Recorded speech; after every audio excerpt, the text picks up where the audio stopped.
وينزل من السماء ماء. بسم اللہ الرحمن الرحیم. وہ لوگ جو اپنی جوانیوں میں اللہ رب العزت کی عبادت کرتے ہیں، رسول اللہ صلی اللہ علیہ وسلم سے اپنے تعلق کو بنا کر رکھتے ہیں، تلاوت کلام مجید کیا کرتے ہیں، ان کا بڑھاپا بھی ان کی جوانی کا غماز ہوتا ہے. وہ اپنے بوڑھے نحیف جسم پر بھی اسلام کو اسی شد و مد سے نافذ رکھتے ہیں جس طرح انہوں نے جوانی میں عمل کیا ہوتا ہے. یہی وجہ ہے کہ جوانی کے عبادت گزاروں کی موت بھی اللہ رب العزت ایمان پر کرتا ہے، انہیں کلمہ طیبہ نصیب ہوتا ہے، ان کے لبوں پر درود و سلام اور ذکر و اذکار کا ورد جاری ہوتا ہے جب ان کی روح پرواز کرتی ہے.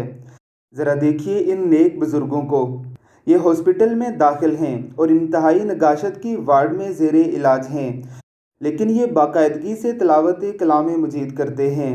بے شک قرآن کریم شفاعت بھی ہے، اپنے پڑھنے والوں کی بروز حشر شفاعت کرے گا، اور دنیا میں بھی اللہ رب العزت نے اسے شفا قرار دیا ہے.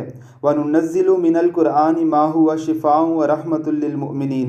اللہ رب العزت ان بزرگوں کو شفائے کاملہ عطا فرمائے اور ہمیں بھی قرآن کریم سے ایسی ہی محبت نصیب فرمائے. آمین ثم آمین. إن في ذلك لآيات لقوم يعقلون.